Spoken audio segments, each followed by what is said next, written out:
नमस्कार दोस्तों, स्वागत है आप सभी लोगों का बायोमित्रा के इस ऑनलाइन एजुकेशन प्लेटफॉर्म पे। मैं मनीष जानी आज आपके सामने हाजिर हूँ एक नए लेक्चर के साथ। और आज अपन कंटिन्यू करने वाले हैं उत्सर्जन तंत्र वाला जो चैप्टर हमारा चल रहा था। इससे पीछे वाली क्लास में हमने इसका कुछ पोर्शन जो है वो कवर किया था, और बाकी का जितना भी बचा हुआ पोर्शन है इस चैप्टर का मानव उत्सर्जन तंत्र का, वो आज हम कवर करेंगे। और फाइनली हम ये कोशिश करेंगे कि इस चैप्टर को आज हम समाप्त कर दें। थोड़ा सा एक बार मैं आपको ब्रीफ इंट्रोडक्शन दे देता हूँ कि पिछली क्लास में हमने क्या पढ़ा, क्योंकि तुम नालायक हो मुझे पता है, वापस पढ़े नहीं हो, लेकिन जो पढ़ा है उसके लिए बहुत बहुत आपको धन्यवाद। लेकिन नहीं पढ़ा है तो एक बार मैं थोड़ा सा आपको वापस जो है उसका दे दूँ सार, फिर अपन आगे की क्लास को स्टार्ट करेंगे ताकि हमारा जो है वो रूटीन एकदम प्रॉपर आ जाए। ठीक है, तो सबसे पहले हमने वहाँ पे पढ़ा उत्सर्जन क्या होता है। उत्सर्जी पदार्थ जो नाइट्रोजनी उत्सर्जी पदार्थ है उसका हम उत्सर्जन करते हैं, वो उत्सर्जन होता है, नॉर्मल सी बात है, उसमें कोई ध्यान ज़्यादा देना नहीं। अब नाइट्रोजनी अपशिष्ट पदार्थ जो होता है ना वो तीन प्रकार के होते हैं। मैंने कहा एक होता है यूरिया, एक होता है अमोनिया और एक होता है यूरिक एसिड्स। तीन होते हैं, ammonia, urea, uric acids. Ammonia जो है वो सबसे ज़्यादा विषाक्त होता है और सबसे ज़्यादा जल में घुलनशील होता है। यूरिया उससे कम होता है और यूरिक एसिड उससे भी कम होता है, सबसे कम जल में घुलनशील होता है, जल संरक्षण के लिए उत्तरदायी होता है।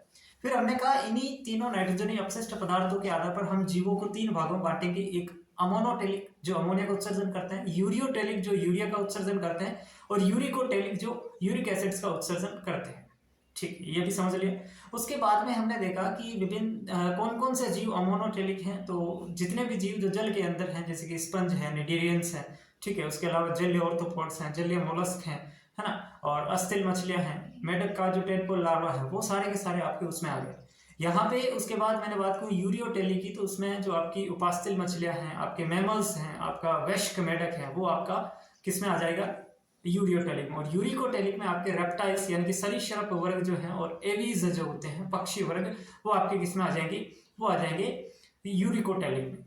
फिर हमने विभिन्न जीवों के अंदर उत्सर्जी संरचना की बात की, जैसे कि सबसे पहले स्पंज और नेडेरियंस के अंदर कोई विशेष प्रकार की उत्सर्जी संरचना नहीं होती है, तो उनके अंदर बॉडी सरफेस के द्वारा ही काम होता है। फिर फ्लैट वर्म यानी कि चपटे गर्मी की बात की, तो उसके अंदर फ्लेम सेल ज्वाला कोशिका जिसको सोलेनोसाइट्स कहते हैं वो होता है।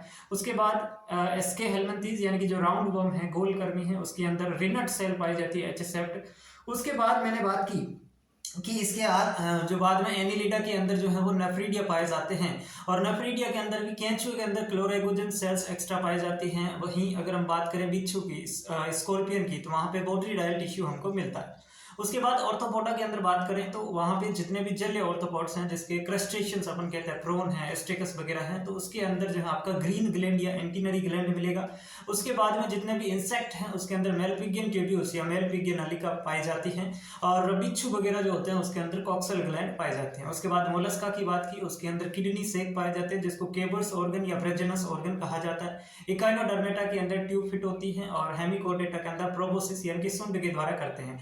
उसके बाद में जो कोडेट्स हैं, कोडेट्स में अगर मैं फिश और कोडेट्स के अंदर आपकी किडनी, एक जोड़ी किडनी पाई जाती है। अब किडनी भी दो प्रकार की होती है, एक मीजोनेफ्रिक और एक मेटानेफ्रिक। तो जो फिश और एम्फीबियंस हैं उनके अंदर मीजोनेफ्रिक प्रकार की किडनी होती है, और बाकी जो दो जीव हैं मतलब रेप्टाइल्स, एवीज और मैमेलिया, उनके अंदर आपकी क्या हो जाएगी, मेटानेफ्रिक प्रकार की किडनी हो जाएगी। ये हमने उत्सर्जी संरचना को लेकर बात की। फिर हम जो आगे बढ़े उस समय हमने पढ़ा मानव उत्सर्जन तंत्र के बारे में। मानव उत्सर्जन तंत्र के मैंने आपको चार भाग बताए कि सबसे पहले तो होती है एक जोड़ी किडनी यानी कि दो किडनियां होती हैं। उसके बाद प्रत्येक किडनी से एक मूत्रवाहिनी निकलती है, यानी कि एक जोड़ी आपकी क्या हो जाएगी, मूत्रवाहिनी हो जाएगी। फिर नीचे एक मूत्राशय लगा रहता है जिसके अंदर मूत्र का अस्थायी रूप से संचय किया जाता है, और उसके बाद में जो है आपका मूत्र मार्ग, ये चार भाग होते हैं।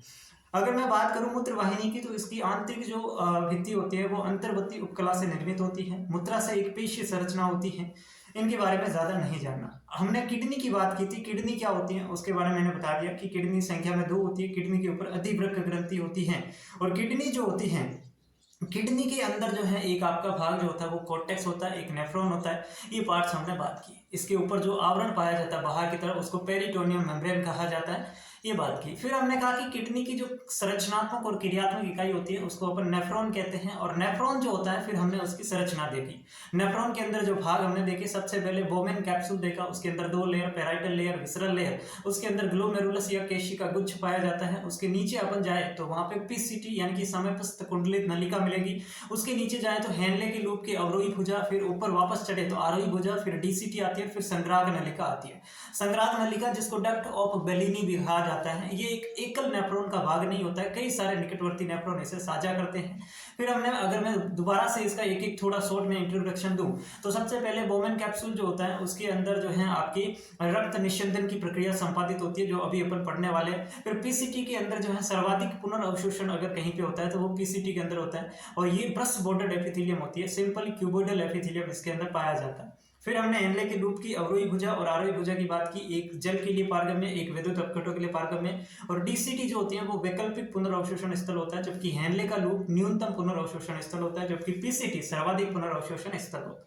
ये बात हमने की थी, ठीक है। तो इतनी चीजें हमने, फिर हमने नेफ्रॉन के 2 भाग होते हैं, cortical nephron, juxta medullary nephron, कौन कितना प्रतिशत होता है, कौन तनु मूत्र सांद्र मूत्र के लिए उत्तरदायी, ये चीजें हमने देखी थी, वासा रेक्टा वगैरह, ठीक है। तो आज अपन स्टार्ट करेंगे मूत्र निर्माण की क्रियाविधि, ठीक है। मूत्र निर्माण की क्रियाविधि यानी कि मूत्र निर्माण होता कैसे है, उस प्रोसेस को अपन समझने वाले हैं। तो ध्यान से सुनना है, बहुत ही आराम से सुनना है, आपको सब कुछ समझ में आ जाएगा, ठीक है। सबसे पहले अगर मैं बात करूं मूत्र निर्माण की क्रियाविधि की, यानी कि मूत्र जो है उसका फॉर्मेशन होता कैसे है, इसके 3 स्टेप हैं। कितने? 3 स्टेप हैं, याद रखना। पहला स्टेप जिसको अपन कहते हैं परानिस्यंदन, क्या कहते हैं? परानिस्यंदन, ठीक है। दूसरा जो स्टेप होता है उसको अपन कहते हैं नलिका अवशोषण, नलिका अवशोषण यानी कि ट्यूबुलर रीएब्जॉर्प्शन, और तीसरा स्टेप होता है नलिका स्त्रवण यानी कि ट्यूबुलर सिक्रेशन। 3 स्टेप आपको ध्यान में रखने हैं। मूत्र निर्माण की प्रक्रिया में 3 चरण होते हैं जिसके माध्यम से मूत्र निर्माण की प्रक्रिया संपन्न होती है। पहला जो स्टेप होगा जिसमें परानिस्यंदन होगा यानी कि फिल्ट्रेशन का काम होगा, फिर नलिका अवशोषण का काम होगा, और फिर नलिका स्त्रवण। 3 स्टेप आपको ध्यान में रखने हैं, अभी से याद कर लो, परानिस्यंदन, नलिका अवशोषण और नलिका स्त्रवण। अब सबसे पहले मैं आपको थोड़ा सा इसके बारे में समझा देता हूं। पहले 3 स्टेप कौन कौन से होते हैं ये अपन लिख लेते हैं। आज हमें जो पढ़ना है वो पढ़ना है मूत्र निर्माण की क्रियाविधि, मूत्र निर्माण की क्रियाविधि। और इसके जो है वो 3 स्टेप है। मूत्र निर्माण की क्रियाविधि के लिए 3 स्टेप आपको ध्यान में रखने हैं। सबसे पहला जो स्टेप है वो आपका हो जाएगा परानिस्यंदन। क्या हो जाएगा? परानिस्यंदन। दूसरा जो स्टेप इसके अंदर हो जाएगा वो हो जाएगा आपका नलिका अवशोषण, नलिका अवशोषण। और तीसरा जो स्टेप इसके अंदर होगा वो हो जाएगा नलिका स्त्राव, नलिका स्त्राव। समझ गए इतनी बातें? तो अब हमें एक एक करके समझना है कि परानिस्यंदन जो होता है उस प्रोसेस के अंदर इस स्टेप में क्या क्या होता है, नलिका अवशोषण क्या होता है, इसका क्या मतलब है, और नलिका स्त्रावण का मतलब क्या होता है, एक एक करके अपन सब देखेंगे। सबसे पहले परानिस्यंदन जो है, इसका मतलब अगर आपको मैं समझाना चाहूं तो सिंपल सा इसको कह सकते हैं फिल्ट्रेशन, है ना। सिंपल सा क्या कहते हैं? फिल्ट्रेशन। परानिस्यंदन जो है ये स्टेप कहां पे होता है, तो यहाँ पे आपको लिख लेना है कि रक्त निस्यंदन की जो प्रक्रिया है वो आपके बोमेन कैप्सूल में संपादित होती है। रक्त निस्यंदन की प्रक्रिया जो बोमेन संपुट होता है उसमें संपादित होती है। यानी परानिस्यंदन या निस्यंदन की जो प्रक्रिया होगी या परानिस्यंदन कहां पे होगा, तो वो आपके बोमेन संपुट में होता है। रक्त निस्यंदन की प्रक्रिया बोमेन संपुट में होती है। बोमेन संपुट एक नेफ्रॉन का भाग है जो अपन पढ़ चुके हैं कि ऊपर जो एक ऐसी स्ट्रक्चर थी, अर्धचंद्राकार जो संरचना दिख रही थी, उसको अपन बोमेन कैप्सूल नाम दे देते हैं। और उसी के अंदर जो ग्लोमेरुलस और बोमेन कैप्सूल है, ये दोनों मिलकर के आपकी फिल्ट्रेशन का काम करेंगे। फिल्ट्रेशन का मतलब है वहां से ब्लड आएगा, पूरे शरीर से ब्लड आएगा, और ब्लड को इसके अंदर कौन लेके आएगा, इसके अंदर जो लेके आएगा वो लेके आएगी अभिवाही धमनिका, है ना। 2 प्रकार की धमनिका की हमने बात की थी, एक अभिवाही धमनिका और एक आपकी अपवाही धमनिका। ये दोनों जो धमनिका है, अभिवाही धमनिका और अपवाही धमनिका जो है उसमें से क्या होता है, अभिवाही धमनिका इसके अंदर ब्लड को लेके आती है और इसके अंदर लगी रहती है फिल्ट्रेशन मेम्ब्रेन। इसके अंदर क्या होती है? फिल्ट्रेशन हिंदी में लिख देता हूं निस्यंदन दरार, है ना। इसके अंदर क्या होती है, निस्यंदन दरार होती है। अब निस्यंदन दरार क्या होती है, इसके अंदर एक तो हो जाएगा आपका जो बोमेन कैप्सूल है, इसका सरल सल्की उपकला, बोमेन संपुट का सरल सल्की उपकला, है ना, सरल सल्की उपकला, है ना। बोमेन कैप्सूल की आंतरिक भित्ति जो होती है वो किससे बनी होती है, सिंपल स्क्वेमस एपिथेलियम से बनी होती है। ये हमने पहले भी पढ़ा था कि जो बोमेन कैप्सूल की विसरल लेयर होती है, दो लेयर होती है, एक बाहर की लेयर पेराइटल लेयर और अंदर की जो लेयर होती है उसको अपन विसरल लेयर कहते हैं। तो विसरल लेयर जो होती है वो सिंपल स्क्वेमस एपिथेलियम से बनी होती है। मैं आपको यहाँ पे समझाने का प्रयास कर रहा हूँ कि निस्यंदन दरार जो है, फिल्ट्रेशन स्लिट का निर्माण कैसे होता है। तो सबसे पहले एक तो बोमेन संपुट का सरल सल्की उपकला प्लस इसके अंदर क्या ऐड हो जाएगा, इसके अंदर ऐड हो जाएगा आपका बेसल सब्सटेंस लेयर, बीच का जो गेप होता है वो हो गया बेसल सब्सटेंस लेयर, और तीसरी चीज जो इसके अंदर ऐड होगी वो हो जाएगी आपकी ब्लड कैपिलरीज, ब्लड कैपिलरीज यानी कि रक्त वाहिनियां जो होती है। इन तीनों चीजों को अगर अपन मिला दें, इन तीनों चीजों को मिला दे तो वो निस्यंदन दरार का निर्माण हो जाता है, और इसी निस्यंदन दरार में से होकर के ब्लड का फिल्ट्रेशन होता है। जैसे कि हमारे घर में छलनी होती है, उस छलनी से हम क्या करते हैं, कोई चीज को छानने का प्रयास करते हैं, मतलब छानते हैं, तो वो जो चीज है वही यहाँ पे ये भी एक छलनी है। निस्यंदन दरार जो है ये उस फिल्ट्रेट को बनाने का काम करेगी, उस ब्लड को छानने का काम करेगी। छानना क्यों है, ब्लड के अंदर जितने भी घटक है, यहाँ पे परानिस्यंदन की परिभाषा अगर मैं लिखूं तो आप ये समझना कि रक्त प्लाज्मा के घटकों का क्षरण, यानी कि उस ब्लड के अंदर बहुत सारे अपशिष्ट पदार्थ हैं, जैसे कि यूरिया है, जैसे कि अमोनिया है, यूरिक एसिड्स है, हिप्यूरिक एसिड्स हैं, बहुत सारे वैद्युत अपघटय है, बहुत सारी चीजें हैं, जल है, तो उस सब का उस ब्लड में से उसको निकाल लेना, इसे कहते हैं परानिस्यंदन। ये प्रक्रिया कौन करता है, ये काम कौन करता है, इसके अंदर जो निस्यंदन दरार होती है, फिल्ट्रेशन स्लिट होती है, जिसका निर्माण ये तीन चीजें मिलकर करती है। बोमेन संपुट की जो आंतरिक भित्ति की सरल सल्की उपकला, बेसल सब्सटेंस लेयर और ब्लड कैपिलरीज, इन तीनों को जब मिला देते हैं तो आपके निस्यंदन दरार का निर्माण होता है, और इसी निस्यंदन दरार से जब ब्लड गुजरता है तो उसका फिल्ट्रेशन का काम हो जाता है, मतलब उसके अंदर जो भी अपशिष्ट पदार्थ हैं वो आपके अलग हो जाएंगे, वो आपके नेफ्रॉन के अंदर जो है फिर अलग हो जाएंगे, और बाकी का जो चीज है वो वापस अभिवाही धमनिका से भेज दिया जाता है, सॉरी अपवाही धमनिका से। आप सबको पता है कि ये जो है आपका क्या है, ये आपका माइंडोनेफ्रॉन है। तो यहाँ पे ये जो आती है वो आती है अभिवाही धमनिका, ये आपके इम्प्योर ब्लड को लाती है जिसके अंदर अपशिष्ट पदार्थ है, और यहाँ से फिल्ट्रेशन का काम हो गया। मान लो यहाँ पे फिल्ट्रेशन स्लिट लगी हुई है, यहाँ से सारी चीज फिल्टर कर ली गई, अब वापस ब्लड क्या हो गया, शुद्ध हो गया। तो शुद्ध ब्लड को वापस जो है वो अपवाही धमनिका के माध्यम से क्या कर दिया जाता है, आगे भेज दिया जाता है। क्या कर दिया जाता है, आगे भेज दिया जाता है। समझ गए मेरी बात को। तो यहाँ पे ये चीजें आपको समझनी थी कि यहाँ पे क्या क्या काम होता है, समझ गए। रक्त निस्यंदन की प्रक्रिया किसके माध्यम से होती है, निस्यंदन दरार के माध्यम से होती है, ये भी हमने समझ लिया। तो परानिस्यंदन आपको समझ में आ गया। एक बार फिर से मैं आपको समझाना चाहूंगा। सबसे पहले परानिस्यंदन कहते किसे हैं, तो रक्त प्लाज्मा के अंदर जो भी घटक है उन घटकों का छनन करना, उन घटकों को अलग करना ब्लड में से, उसे कहते हैं परानिस्यंदन। अब अलग करेंगे कैसे, कहां पे करेंगे, तो यहाँ पे अलग करने का जो काम होता है वो बोमेन कैप्सूल में संपादित होता है, यानी कि बोमेन संपुट जो होता है उसके अंदर संपादित होता है। कैसे, क्योंकि उसके अंदर एक फिल्ट्रेशन स्लिट, एक निस्यंदन दरार लगी रहती है, यानी कि निस्यंदन दरार मतलब ऐसी दरार जहां से निस्यंदन बनेगा, यानी कि फिल्ट्रेशन का काम होगा। तो वहां से जब ब्लड को गुजारा जाएगा तो ब्लड में से जो घटक है वो छन जाएंगे और वापस शुद्ध रक्त जो है वो वापस बॉडी में भेज दिया जाएगा।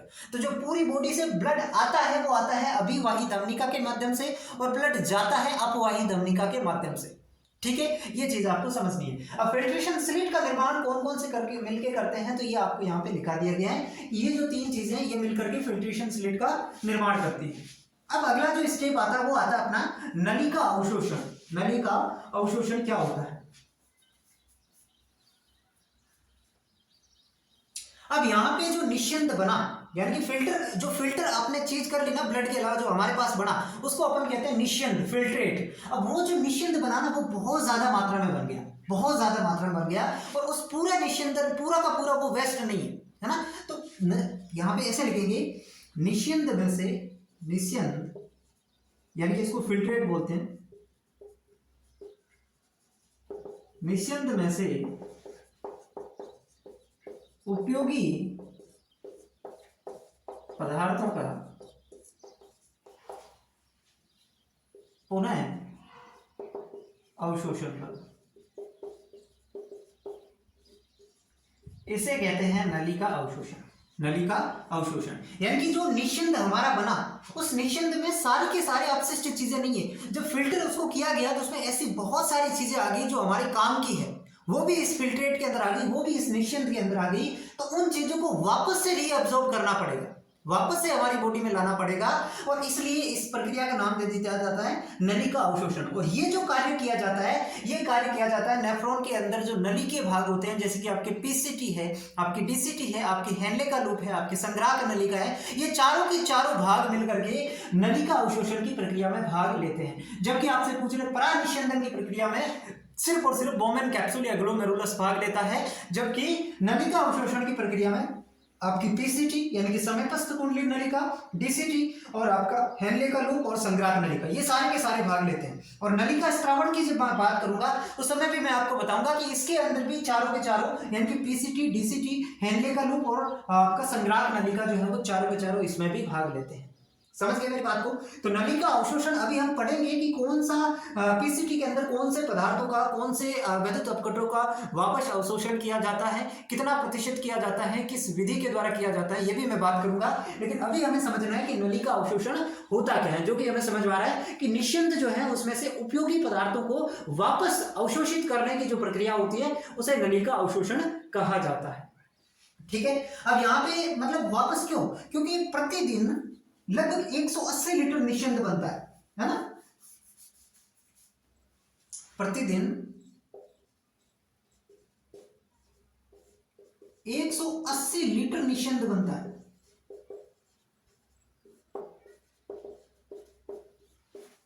जिसमें से 99% का पुनर्अवशोषण कर लिया जाता है।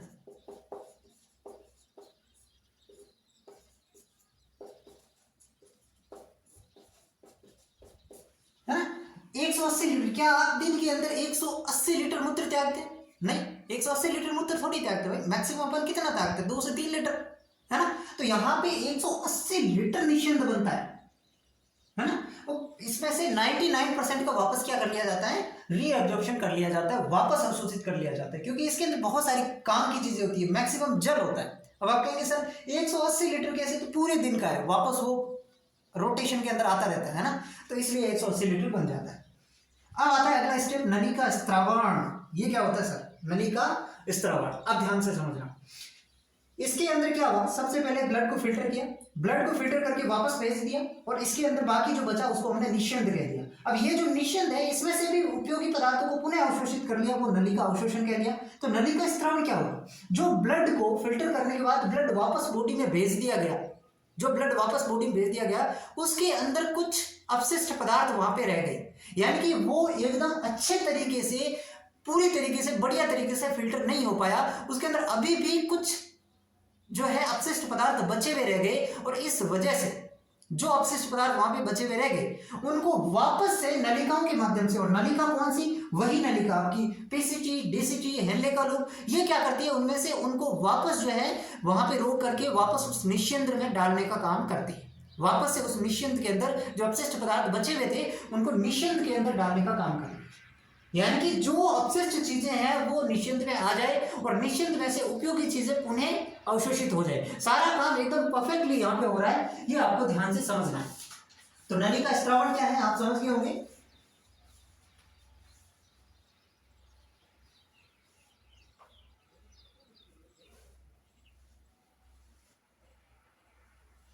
नलिका स्त्रावण क्या होगा?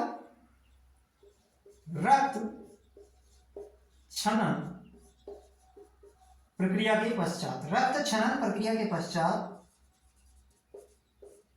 फिर रक्त में उपस्थित अनुपयोगी पदार्थों का, यूजलेस अनुपयोगी पदार्थों का नलिकाओं के माध्यम से स्रावित होना, नलिकाओं के माध्यम से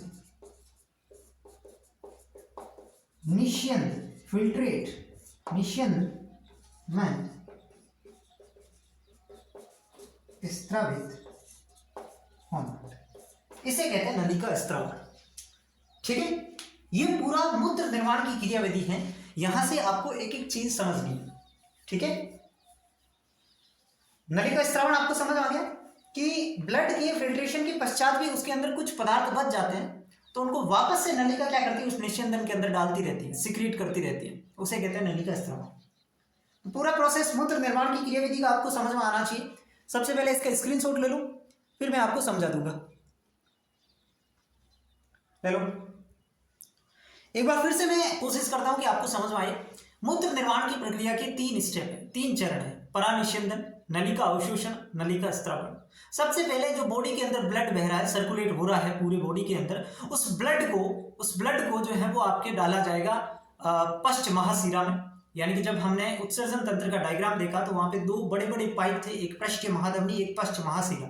तो पश्च महाशिरा के अंदर वो ब्लड आएगा और पश्च महाशिरा से किडनी के अंदर जब ब्लड जाएगा तो उसके अंदर जो ग्लोमेरुलस या बोमेन कैप्सूल के अंदर जो ब्लड डालेगा वो कौन डालेगा, अभिवाही धमनिका डालेगी, है ना, अभिवाही धमनिका के द्वारा ब्लड आ गया। फिर वहां पे उस बोमेन कैप्सूल के अंदर फिल्ट्रेशन स्लिट लगी रहती है, उस फिल्ट्रेशन स्लिट के माध्यम से अंदर विशेष प्रकार के दाब बनते हैं। वो दाब भी अभी बात करूंगा कि कौन कौन से दाब उत्तरदायी होते हैं छनन के लिए। यहां पे लिख दो,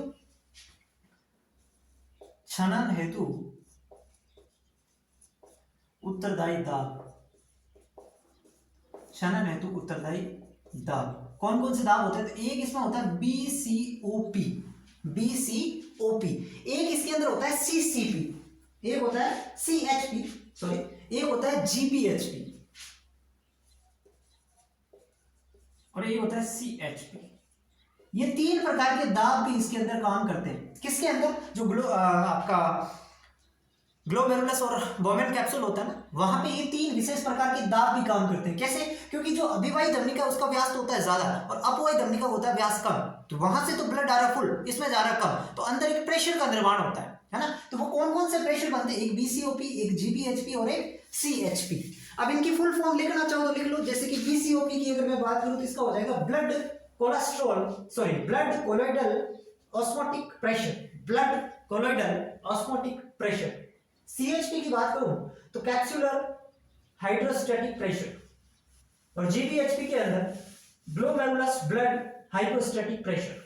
ठीक है, तो ये लिखने की मतलब जरूरत नहीं, इनकी फुल फॉर्म आपसे कोई नहीं पूछेगा, मैं आपको कह देता हूं, डरने की आवश्यकता नहीं है। हो सकता है ये पूछ ले कि छनन हेतु उत्तरदायी दाब कौन कौन से हैं, तो ये होते हैं GBHP, BCOP और CHP। ठीक है, तो ये चीज आपको समझनी थी। अब मैं आपको समझा रहा था परानिस्यंदन की प्रक्रिया। तो इसके अंदर ब्लड आया, ब्लड फिल्ट्रेशन स्लिट के माध्यम से निश्यंत बना, यानी कि छन्ने के बाद जो पदार्थ हमारे पास बचता है उसको निश्यंत कहते हैं। और निश्यंत जब आया तो उस निश्यंत में बहुत सारी उपयोगी चीजें थी, उनको वापस अवशोषित किया, इसको हमने नलिका अवशोषण नाम दे दिया। और जब ब्लड बॉडी के अंदर गया फिल्ट्रेट होने के बाद, उस फिल्ट्रेशन के बाद जो ब्लड गया उसके अंदर भी कुछ अनुपयोगी पदार्थ बच गए, तो उनको नलिकाओं के माध्यम से वापस निश्यंत में स्रावित करना नलिका स्रावण कहलाती है। ये पूरा प्रोसेस हो गया। ठीक है, मिटाओ इसको।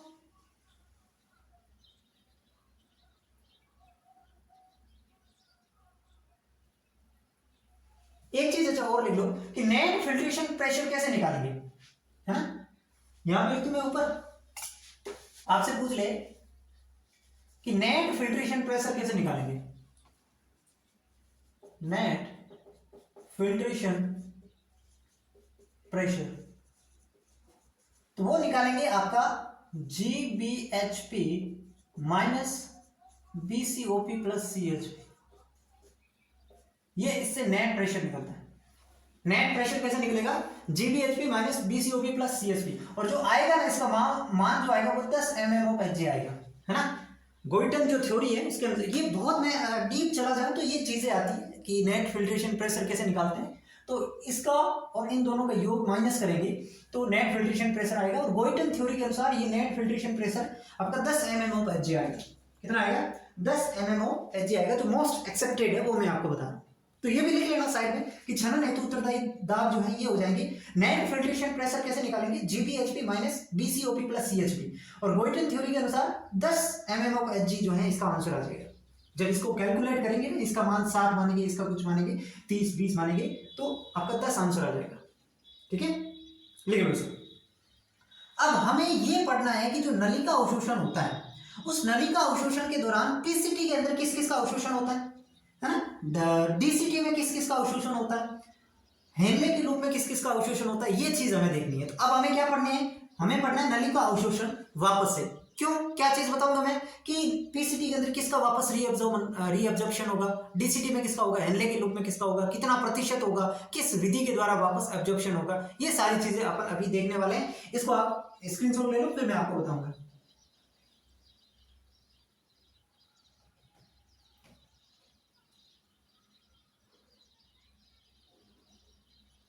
मिटा दो, चलो।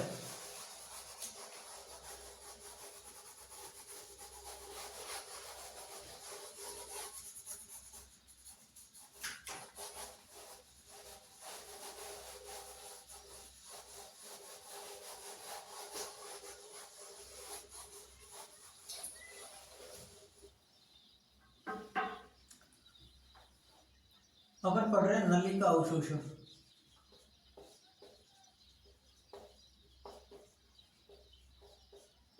इधर एक साइड अपन लिखेंगे पार्ट ऑफ नेफ्रॉन, यानी कि नेफ्रॉन का कौन सा भाग है, और इस साइड अपन लिखेंगे रीअब्जॉर्प्शन, किसका वापस एब्जॉर्प्शन हो रहा है, पुनर्अवशोषण। कुछ बच्चों का कमेंट आता है सर हिंदी में लिखो, पुनर्अवशोषण।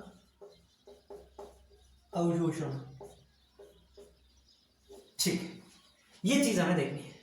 सबसे पहले तो अपन बात करेंगे पीसीटी की। अब पीसीटी क्या होती है तुम्हें पता है, समीप्त कुंडलित नलिका, समीप्त कुंडलित नलिका पीसीटी होती है। अब इसकी अगर मैं बात करूं तो इसके अंदर पुनर्अवशोषण किसका होता है? तो सबसे पहले तो इसके अंदर पुनर्अवशोषण होता है, आपको जो दो चीजें याद रखनी, एक तो यूरिया और एक ग्लूकोज। इसका 100% पुनर्अवशोषण कर लिया जाता है। आपसे सवाल पूछा जाएगा कि ऐसे कौन से दो पदार्थ हैं जिनका 100% पुनर्अवशोषण कर लिया जाता है या 100% रीअब्जॉर्प्शन कर लिया जाता है, तो वो आपके यूरिया और ग्लूकोज, सॉरी यूरिया कहां लिख रहा हूं, ग्लूकोज और अमाइनो एसिड्स। यूरिया का तो जैसे होगा, थोड़ा सा मिस्टेक कर दिया, कोई बात नहीं, अमाइनो एसिड्स दिख रहा है, अमीनो अम्ल। तो ये दो पदार्थ ऐसे हैं जिसका 100% पुनर्अवशोषण कर लिया जाता है। कौन कौन से? एक तो ग्लूकोज और एक अमाइनो एसिड्स। पहला पॉइंट क्लियर। यहां से सवाल बन सकता है कि ऐसे कौन से पदार्थ है, जैसे दो पदार्थों का युग्म बताइए जिसमें 100% रीअब्जॉर्प्शन होता है, तो वो होता है आपके अमाइनो एसिड्स और ग्लूकोज का 100%। उसके बाद अगर मैं बात करूं वाटर, H2O, जल, तो जल का लगभग यहाँ पे 65% क्या हो जाता है, रीअब्जॉर्प्शन हो जाता है। 65 से 70 मान लो आप। जल की अगर मैं बात करूं तो जल का लगभग 65 से 70% क्या हो जाता है, यहाँ पे रीअब्जॉर्प्शन हो जाता है। और यहाँ पे जल का जो रीअब्जॉर्प्शन होता है वो होता है परासरण विधि द्वारा।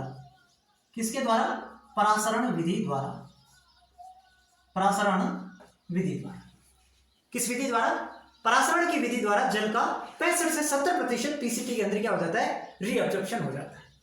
उसके बाद अगर मैं बात करूं तो यहाँ पे यूरिया का लगभग 50% यूरिया का भी पुनर्अब्जॉर्प्शन हो जाता है विसरण विधि द्वारा।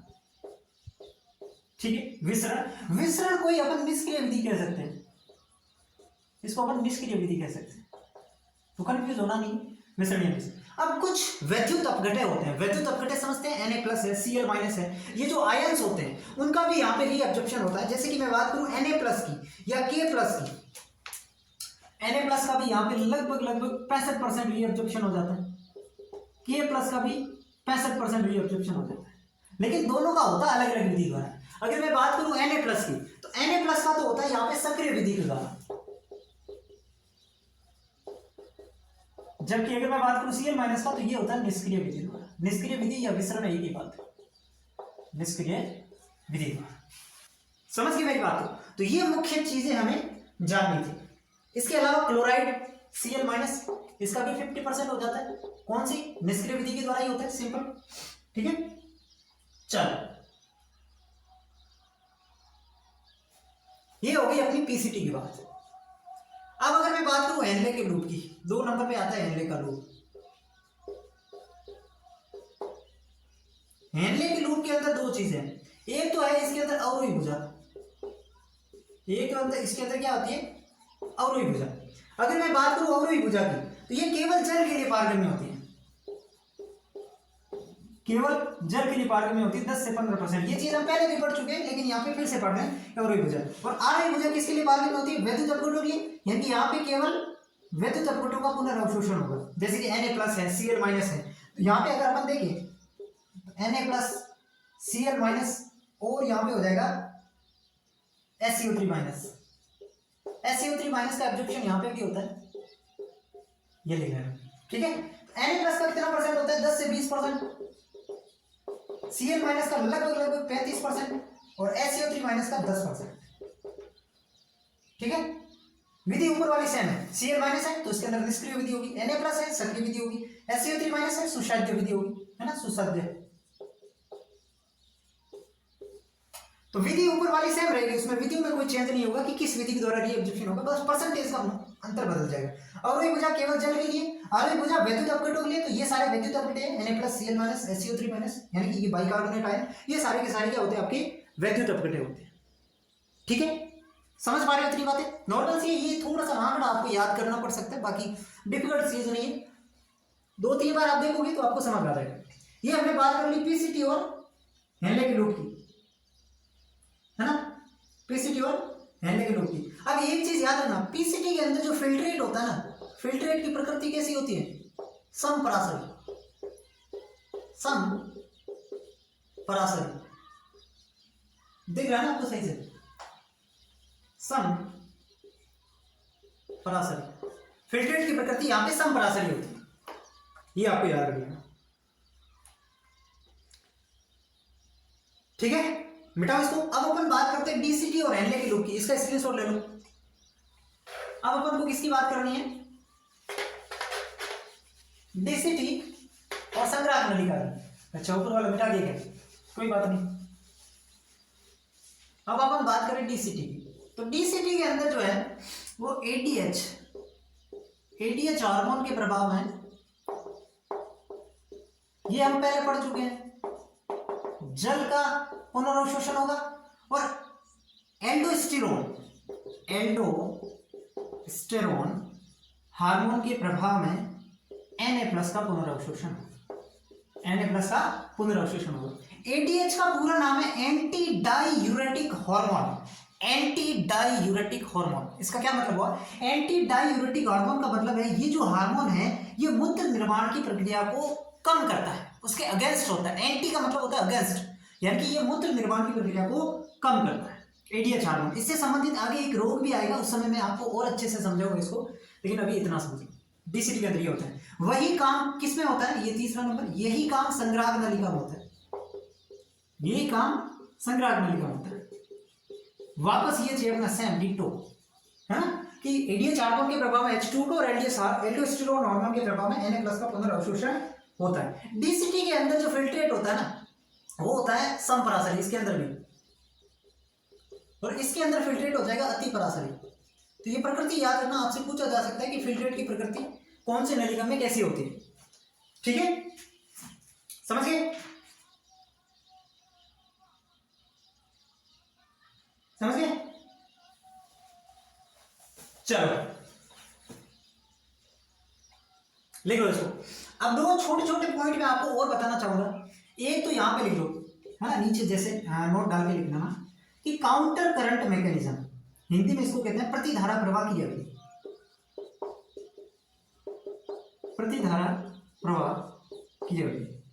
अब ये क्रिया विधि अपन को नहीं समझना है कि क्या होती है प्रतिधारा प्रवाह क्रिया विधि, हमें इतना समझना है कि ये मूत्र के सांद्रण से संबंधित है ना, मूत्र के सांद्रण से संबंधित चीज है ना। ये नोट करके नीचे लिख लेना कि जो प्रतिधारा प्रवाह क्रिया विधि है ये मूत्र के सांद्रण से संबंधित चीज होती है। ठीक है, लिख।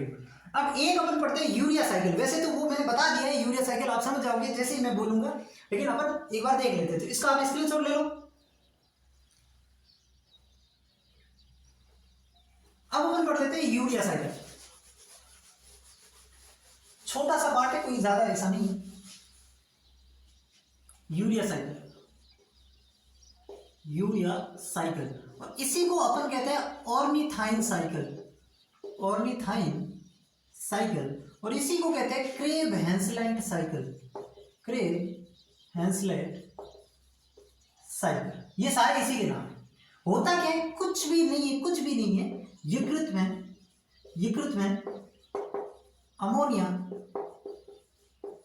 व CO2 के संयुग्मन से यूरिया का निर्माण। ये चीज अपन पहले भी पढ़ चुके हैं कि जो लिवर है अपनी, वो लिवर जो अधिक हानिकारक पदार्थ अमोनिया है उससे वो यूरिया का निर्माण कर देती है CO2 का प्रयोग करते हुए, यानी कि अमोनिया प्लस CO2 से यूरिया का फॉर्मेशन हो जाता है। और ये काम कहाँ पे होता है, लिवर में। तो इसी को कहते हैं यूरिया साइकिल। यूरिया बनने की जो प्रक्रिया होती है, अब पूरा साइकिल अपन को नहीं देखना है, हमें इतना देखना है कि यूरिया साइकिल होता है। एक चीज और लिखना कि एक यूरिया का अणु बनाने में, एक यूरिया का अणु बनाने में 3 ATP का खर्च आता है।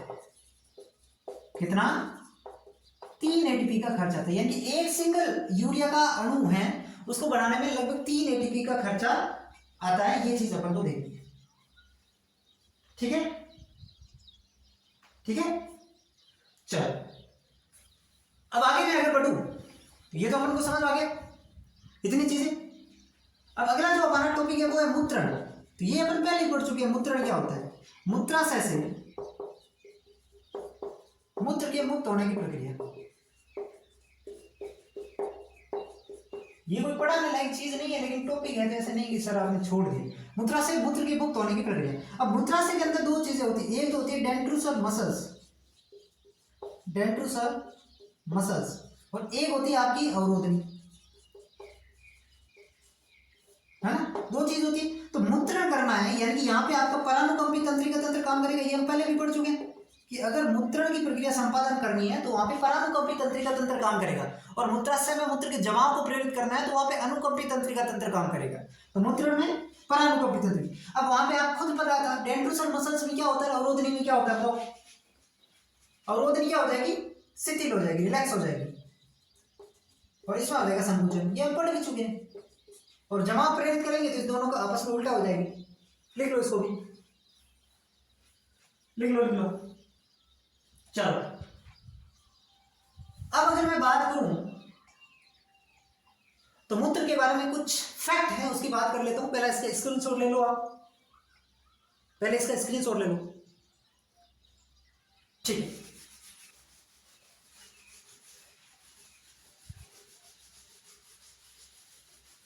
अब मूत्र से संबंधित अगर मैं बात करूं, जैसे कि मैं बात करूं मूत्र का रासायनिक संगठन, chemical composition of the urine, रासायनिक संगठन। मूत्र के अंदर 95% तो पानी होता है भाई, 2 से 2.5% होता है यूरिया। यूरिया कितना होता है, 2 से 2.5%। बाकी 95% मूत्र के अंदर आपका क्या होगा, पानी होगा। 2 से 2.5% यूरिया मान सकते हैं। 1 से 1.5% इसके अंदर वैद्युत अपघट्य होते हैं, इलेक्ट्रोलाइट्स। वैद्युत अपघट्य कौन से होते हैं आपको मैंने अभी बताया, Na+, Cl-, bicarbonate ions, calcium, magnesium वगैरह हो सकते हैं। 0.3% के आसपास होता है अमोनिया। क्या होता है, अमोनिया। इसके अलावा 0.3% आप मान सकते हैं प्यूरिक एसिड, जो घोड़े के मूत्र में ज्यादा पाया जाता है, आई थिंक प्यूरिक एसिड्स। तो ये कुछ यहां पे आपको मिलने वाला है, ठीक है। मूत्र का पीला रंग किसकी वजह से होता है, लिख लो, ये भी सवाल आ सकता है। मूत्र का पीला रंग किसकी वजह से होता है, यूरोक्रोम पिगमेंट की वजह से। किसकी वजह से, यूरोक्रोम पिगमेंट की वजह से। और क्या लिखोगे, हो गया बस। प्रतिदिन निष्कासित मूत्र, ये वैसे पूछेगा नहीं, लगभग आप लिख लो प्रतिदिन निष्कासित मूत्र। लगभग वैल्यू है, ऐसे तो आप पानी ज़्यादा पियोगे ज़्यादा कर दोगे, लगभग 1.5 से 2 लीटर ये मान सकते हैं। ठीक है, एक आइडिया आपको हो जाएगा कि लगभग 1.5 से 2 लीटर मूत्र अपन प्रतिदिन त्याग करें। ठीक है, डन है। तो ये चीजें अपनी कंप्लीट हो गई। अब हमें पढ़ना है उत्सर्जन तंत्र से संबंधित कितनी बीमारियां हैं। ठीक है, तो इसका स्क्रीनशॉट ले लो, फिर जितनी भी बीमारियां हैं जो उत्सर्जन तंत्र से संबंधित हैं उसको एक बार मैं आपको बता दूं।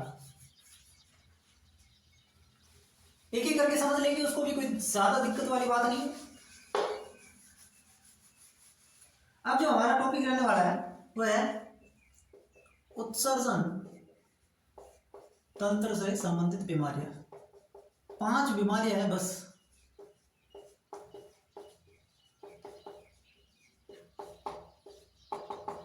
ठीक है, पहले ध्यान से सुन लो, फिर मैं आपको लिखवा दूंगा। सुन लो, सबसे पहले 5 बीमारियां हैं। सबसे पहले जो बीमारी है वो होती है रीनल कैलकुलाई। नहीं समझ आया? पथरी सुना है? पथरी, किडनी स्टोन, वृक्क पथरी, उसी को कहते हैं रीनल कैलकुलाई। पथरी क्या होती है आपको पता है? कि जो मूत्र प्रवाह पथ है, यानी जहां से मूत्र का प्रवाह होता है उसे कहते हैं मूत्र प्रवाह पथ। ठीक है, वहां पे कुछ न कुछ क्या हो जाएगा, उसके बीच में कोई न कोई अटक जाएगा। यही तो होगा भाई, मूत्र प्रवाह पथ है, उसके अंदर बीच में कुछ अटक जाएगा। तो ध्यान से सुनो, मूत्र प्रवाह पथ में आने वाली बाधा, वो बाधा क्या होती है? कोई न कोई वहां पे फंस जाता है, पथरी फंस जाती है, यानी कि कंकड़ फंस जाते हैं। तो वहां पे जो कंकड़ फंसते हैं वो किसके बने होते हैं? सबसे महत्वपूर्ण सवाल तो ये है, वो बने होते हैं कैल्शियम ऑक्जेलेट के। किसके बने होते हैं? कैल्शियम ऑक्जेलेट के या यूरिक एसिड के क्रिस्टल होते हैं। और ये जो कण होते हैं, या तो कैल्शियम ऑक्जेलेट या यूरिक एसिड के क्रिस्टल, ये अविलेय होते हैं। अविलेय का मतलब इनसोल्यूबल। अगर ये सोल्यूबल होते तो ये मूत्र में घुल जाते, विलय हो जाते और बाहर आ जाते मूत्र मार्ग से, लेकिन नहीं आ रहे, मतलब ये अविलेय कण है। और अगर ये उस मूत्र प्रवाह पथ में अटक गए तो मूत्र के समय जो है दर्द उत्पन्न होगा, या फिर मूत्र प्रवाह पथ में बाधा आएगी, मूत्र उत्सर्जन में आपको बाधा आएगी। ये चीज होती है रीनल कैलकुलाई। समझ गए? बहुत आसान है कि मूत्र प्रवाह पथ में आने वाली जो बाधा है उसको रीनल कैलकुलाई या किडनी स्टोन कहते हैं। यानी कि उसके अंदर जो है, उसके अंदर कोई कंकड़ पत्थर फंस जाते हैं, और वो जो होते हैं वो कैल्शियम ऑक्जेलेट या यूरिक एसिड के क्रिस्टल होते हैं। नॉर्मली समझ लो, आपके पास एक पाइप है और उस पाइप के अंदर कोई कंकड़ फंस गया है ना, पाइप के अंदर कंकड़ फंस गया, तो अब पानी नहीं जा पाएगा, है ना, या फिर थोड़ा थोड़ा पानी जा पाएगा, जितनी जगह उसको मिलेगी उतना जा पाएगा, प्रॉपर ढंग से पानी नहीं जा पाएगा। तो वही सेम कंडीशन यहाँ पे है कि जो आपके मूत्र प्रवाह वाली जो नली है उसके अंदर कोई ना कोई कंकड़ फंस जाता है। अब यहाँ पे इतना ध्यान रखना है कि वो जो कंकड़ होता है ना, वो बना किसका होता है? कैल्शियम ऑक्जेलेट या यूरिक एसिड के क्रिस्टल होते हैं, इतना ध्यान रखना। दूसरी जो बीमारी होती है उसको अपन नाम दे देते हैं डायबिटीज इंसिक्विडेंस। क्या नाम दे देते हैं? डायबिटीज इंसिक्विडेंस। इसमें क्या होता है? डायबिटीज 2 प्रकार की होती है, एक डायबिटीज मेलाइटस भी है, वो भी मैं बात करूंगा, लेकिन अब पहले बात कर रहे हैं डायबिटीज इंसिक्विडेंस की। इसमें क्या होता है? एडीएच हार्मोन की कमी हो जाती है। अभी मैंने पिछले थोड़ी देर पहले बताया कि एडीएच हार्मोन जो है, इसका पूरा नाम है anti diuretic hormone. Anti diuretic hormone, anti का मतलब अगेंस्ट, डाईयूरेटिक मतलब मूत्र का जो निर्माण है उसके ये अगेंस्ट होता है। अगेंस्ट होने का मतलब क्या? मूत्र बनने ही नहीं देता, नहीं, बहुत ज्यादा मात्रा में मूत्र बने उससे ये बचाता है, उससे ये बचाता है। यानी कि चाहता है भाई, मूत्र का अपने अभी रासायनिक संगठन का 95% तो पानी होता है, तो उसको जितना ज्यादा पानी को रीअब्जॉर्ब कर लिया जाए उतना ही मूत्र कम बनेगा, है ना। तो ये काम करता है एडीएच हार्मोन जो है, वो उस मूत्र में से जल को पुनर्अवशोषित करने का काम करता है ताकि कम से कम मूत्र का निर्माण हो। अब अगर एडीएच हार्मोन की कमी हो गई तो वहां पे बहुत ज्यादा मूत्रण की प्रक्रिया होगी, बहुत ज्यादा मूत्र बनेगा और बार बार आपको मूत्रण की समस्या आएगी। आप बार बार जो है मूत्र त्यागने के लिए जाएंगे और बार बार आपको प्यास लगेगी, बार बार आपको, भाई पानी अंदर से वो तो पूरे ही खाली हो रहा है, तो बार बार आपको प्यास भी लगेगी। तो इसे कहते हैं डायबिटीज इंसिक्विडेंस, जिसमें एडीएच हार्मोन की कमी से बार बार मूत्रण और बार बार प्यास। समझ गए? एक होता है डायबिटीज मेलाइटस। इसमें क्या होता है? इसमें जो आपका ब्लड है, सॉरी आपका जो मूत्र है उसके अंदर ग्लूकोज उपस्थित होते हैं और साथ ही साथ कीटोन बॉडीज भी आने लग जाते हैं। यानी कि आपके यूरिन के अंदर, आपके मूत्र के अंदर जो ग्लूकोज और कीटोन बॉडीज जैसे कि एसिटोएसिटेट, हाइड्रोक्सीब्यूटाइरेट, ये कीटोन बॉडीज है, ये अगर आना शुरू हो जाए, ये अगर मूत्र में उपस्थित होना शुरू हो जाए तो उसे कहते हैं डायबिटीज मेलाइटस। और जब मूत्र में क्या कहते हैं इसको, ग्लूकोज उपस्थित होता है तो इसको कहते हैं ग्लूकोसूरिया कंडीशन, ग्लाइकोसूरिया या ग्लूकोसूरिया कंडीशन कहते हैं। ठीक है, ये एक नंबर का सवाल बन सकता है, मतलब एक नंबर के जितना भी, कि मूत्र में ग्लूकोज की उपस्थिति क्या कहलाती है? Glycosuria condition. मूत्र में आरबीसी की उपस्थिति क्या कहलाती है? हीमोटोशूरिया कंडीशन। ठीक है, ये अपन बात करें तो 3 बीमारी हमने डिस्कस कर ली, रीनल कैलकुलन या kidney stone, diabetes insipidus, diabetes mellitus. अब मैं बात कर रहा हूं चौथी बीमारी जिसको कहते हैं ब्राइट डिजीज या ग्लोमेरुलोनेफ्राइटिस। ब्राइट डिजीज या ग्लोमेरुलोनेफ्राइटिस, इसमें क्या होता है, इसके अंदर जो आपका ग्लोमेरुलस होता है ना, उसके अंदर सूजन आ जाती है, सोइलिंग आ जाती है, और उसकी वजह से उसके अंदर जो फिल्ट्रेशन स्लिट होती है, जो निस्यंदन दरार होती है, वो चौड़ी हो जाती है। वो क्या हो जाती है? चौड़ी हो जाती है। तो नॉर्मली जब आपने कहा कि परानिस्यंदन में जो प्लाज्मा के घटक है उनका छनन होता है, भाई आरबीसी वगैरह उनका तो साइज बड़ा होता है, तो वो तो उसमें से आती ही नहीं है। लेकिन यहाँ पे क्या हो गई? फिल्ट्रेशन स्लिट चौड़ी हो गई। फिल्ट्रेशन स्लिट क्या हो गई? चौड़ी हो गई। तो वहां से आरबीसी भी आना स्टार्ट हो जाती है, प्रोटीन्स भी आना स्टार्ट हो जाते हैं, जो कि नॉर्मली नहीं आते थे, क्योंकि फिल्ट्रेशन स्लिट का एक साइज होता है और उस साइज में से जो गुजर सकते हैं वही चीजें आ सकती है, और उसमें से केवल प्लाज्मा के जो घटक है वही जा सकते हैं, जैसे कि जल है, वैद्युत अपघटन है, वो चीजें जा सकती है, यूरिया है। लेकिन आरबीसी और प्रोटीन्स भी आना स्टार्ट हो जाते हैं जब ग्लोमेरुलोनेफ्राइटिस नामक बीमारी हो जाती है, क्योंकि इसमें जो फिल्ट्रेशन स्लिट है, निस्यंदन दरार, वो चौड़ी हो जाती है। ये इसके अंदर होता है। और जब आरबीसी उपस्थित हो तो उसे अपन क्या कहते हैं? हीमोचूरिया कंडीशन कहते हैं। फिर एक बीमारी आती है यूरेमिया। यूरेमिया क्या होता है? ब्लड में जब बहुत ज्यादा यूरिया की मात्रा बढ़ जाती है, ब्लड में यूरिया की मात्रा बहुत ज्यादा बढ़ जाती है, तो इसे कहते हैं यूरेमिया। ब्लड में यूरिया की मात्रा अगर बढ़ जाए तो इससे यूरेमिया। क्यों बढ़ जाती है ब्लड में यूरिया? क्योंकि किडनी सही तरीके से फंक्शनिंग नहीं कर पा रही है। किडनी जो है उसका काम होता है फिल्ट्रेशन, छानने का काम करती है किडनी, है ना। तो अगर किडनी सही तरीके से काम नहीं कर रही है तो जो यूरिया है वो ब्लड में से फिल्टर हो ही नहीं पाएगा, है ना। भाई जैसे आप घरों में जो छलनी यूज कर रहे हो, जैसे चाय बनाते हो, चाय छानते, तो जो चाय की पत्ती होती है, जो दाने होते हैं वो ऊपर रह जाते हैं और चाय का जो पानी है वो नीचे आ जाता है। ठीक उसी प्रकार किडनी का काम होता है। अब ये छानने का काम नहीं कर रही, मतलब यूरिया उसमें ही रहेगा, है ना, सही तरीके से काम नहीं कर रहा। मान लो छलनी फट गई तो चाय के दाने भी तो चाय में आ जाएंगे।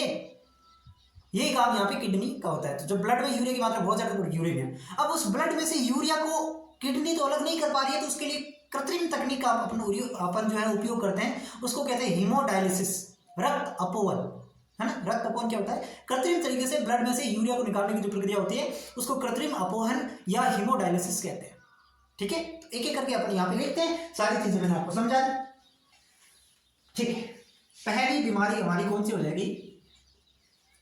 रीनल कैलकुलाइन या वृक्कपत्री या किडनी स्टोन। इसमें क्या होता है? मूत्र प्रवाह पथ में बाधा। और मूत्र प्रवाह पथ में बाधा क्यों आ जाती है? कुछ अविलेय पिंड जमा हो जाते हैं, अविलेय कण जमा हो जाते हैं, है ना। मूत्र प्रवाह पथ में बाधा, और उस बाधा का कारण क्या है? अविलेय कण जमा हो जाते हैं। और ये अविलेय कण किसके बने होते हैं? कैल्शियम ऑक्सलेट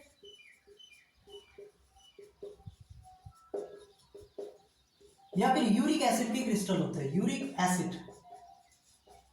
एसिड के क्रिस्टल होते हैं। ठीक है, चलो अगली हमारी बीमारी है डायबिटीज इंसिक्विडेंस।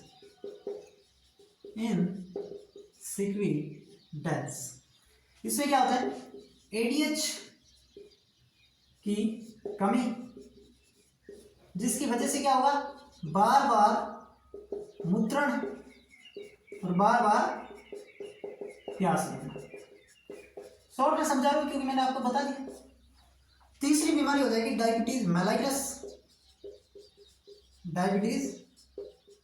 मेलिटिस या मेलाइटिस, कुछ लोग बोल सकते हैं इसको। डायबिटीज मेलाइटिस में क्या होता है? इसको मधुमेह रोग भी बोलते हैं, ध्यान रखना। डायबिटीज मेलाइटिस जो होते हैं इसको मधुमेह रोग भी बोलते हैं। इसके अंदर मूत्र में ग्लूकोज तथा कीटोन का या कीटोन बॉडीज इंग्लिश में कहूं तो। कीटोन बॉडीज कौन कौन सी हो सकती है? एसिटोएसिटेट और हाइड्रोक्सीब्यूटाइरेट, ये कीटोन बॉडीज उपस्थित हो सकती है। ब्यूटाइरेट कीटोन काय का उपस्थिति, तो इसे कहते हैं डायबिटीज मेलाइटिस। और मूत्र में ग्लूकोज की उपस्थिति, इसको कहते हैं ग्लाइकोसूरिया कंडीशन। ये भी नोट करके लिख लेना कि मूत्र में ग्लूकोज की उपस्थिति को ग्लाइकोसूरिया कंडीशन कहते हैं। और डायबिटीज मेलाइटिस अपन ने समझ लिया, स्क्रीनशॉट ले लो इसका, फटाफट ले लो फटाफट। अब अपन पढ़ेंगे ब्राइट डिजीज, ब्राइट रोग, हिंदी में चमकीली बीमारी। नहीं, ऐसा नहीं, चमकीली बीमारी नाम अभी तक मैंने देखा नहीं, हिंदी में भी लिखते हैं तो ब्राइट रोग लिखते हैं, तो अपन लिख देते हैं ब्राइट डिजीज। यह इसका दूसरा नाम है ग्लोमेरुलोनेफ्रिटिस। इससे हमें बीमारी के अंदर होता क्या है वो समझ में आ जाता है। ग्लोमेरुलोनेफ्रिटिस यानी कि ग्लोमेरुलस में सूजन उत्पन्न होना। ग्लोमेरुलस जो है केसिका कुछ है, ग्लोमेरुलस में सूजन, और इसकी वजह से क्या हो जाता है, जो आपकी फिल्ट्रेशन स्लिट है, फिल्ट्रेशन स्लिट हिंदी में लिख देता हूं, निस्यंदन दरार